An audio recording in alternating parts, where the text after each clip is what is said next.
มาเริ่มแล้วเอาเลยยิงมันไปทิศท้องตายแล้วเนาะขึ้นแคบแซ่บเก้าคือเก้าหน้าเก้าคือเก้าก็มัดมือมัดเล่นนะอันใส่โพดดีเนาะเหมือนเนี้ยกระทางใส่ปวดคิดอีก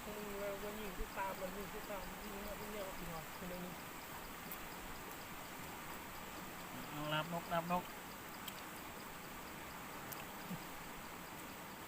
กระทางพักมีขึ้นกระทางมีกระทาง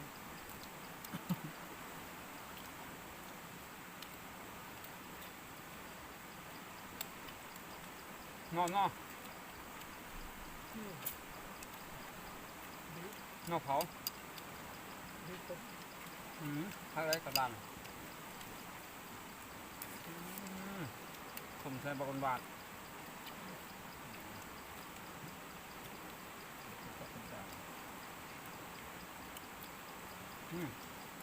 เป็นคือมันนั่นนี่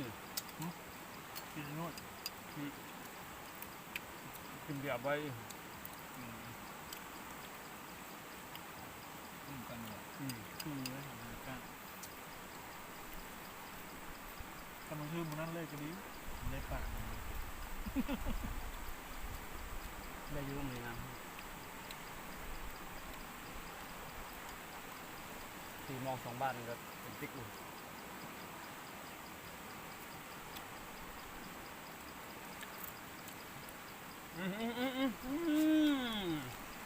เขาเล่นกันไหมเขาเนี่ย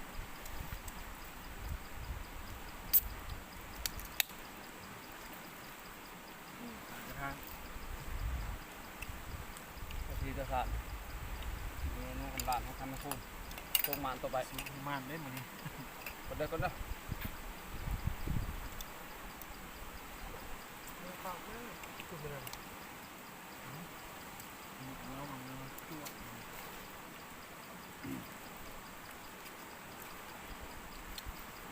บัดเมื่อจะให้ตัวแรงมันเพียงก็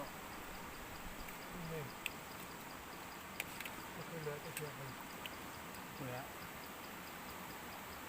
จันเหลือđấy ạ nhà ngum hết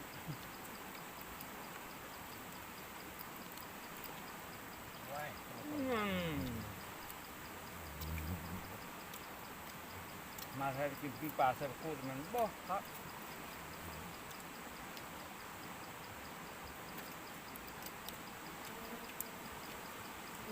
này không nên kinh nó phao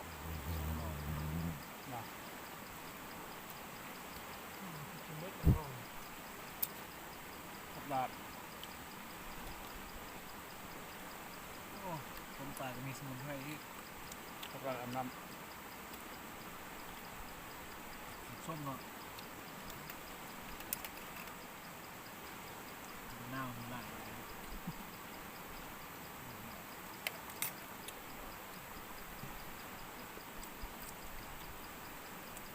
มันขึ้นจะปิ้งอีกนะทางมันสิ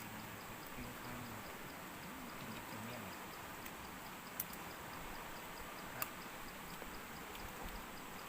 คือหน้าก้อยโลทางอ่ะ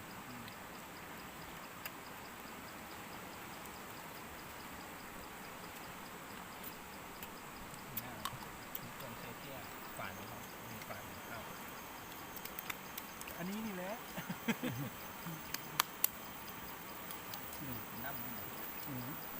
น้ำก่อน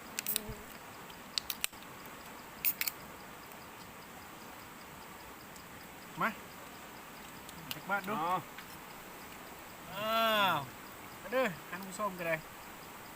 ใส่ซอกนิดเพิ่มจับ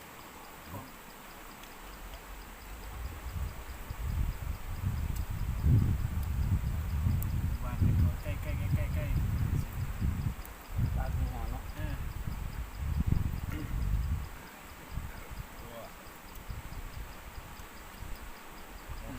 เจนบ่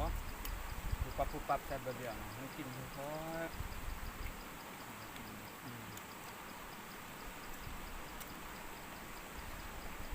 เอาไหมเนี่ยโอ้ น้องเขาเลยยามดูแล้ว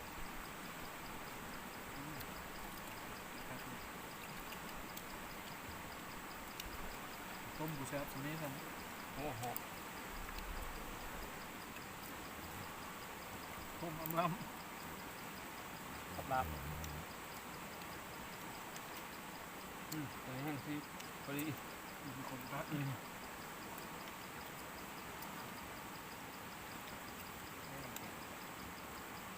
น้ำแกงน้ำแกงมีทั้งหลังเด้อ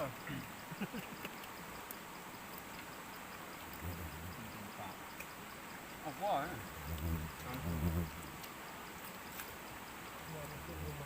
เนี่ยมันขึ้นมามันขึ้นมาจะเพิ่ม แล้วนำซุ่มห้วยนำห้วยส่วนซุ่มนะ มีเสาจะไปเงี้ยวใส่บุ้ง แมทมาวิทย์เหี่ยวเสร็จละ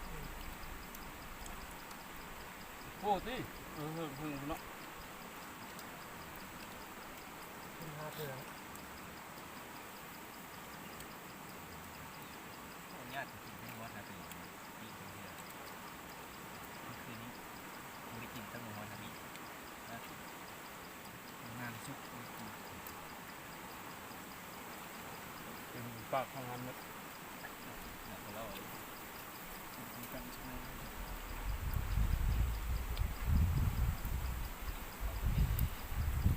เพิ่งไปกินที่ เอ้าคลิปนี้ก็จบเพียงเท่านี้ก่อนเนาะ